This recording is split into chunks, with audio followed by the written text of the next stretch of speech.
Patay ng napalgan ang 27 anyos na lalaki sa Kalibunan sa Purok Kawayan, Barangay Haklupan, Dakbayan sa Talisay, pasado alas 6 ganihang buntag. Giila ang biktima nga sa alias nga Kokoy Gabutan, 27 anyos, taga Purok Abocado, Haklupan. Sa investigasyon sa kapulisan, giingong nakadungog ang mga mulupyo sa dapit ug mga buto-buto sa armas pasado alas 12 sa tungang gabi. Nadungog usab nila ang singgit sa usa ka tawo nga nangayo og tabang. Sa pagkabuntag na, nakita na ang lawas sa biktima nga may mga samad pinusilan.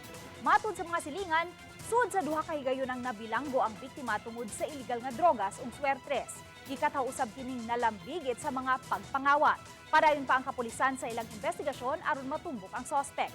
Samtang ang inahan nanawagan og hustisya.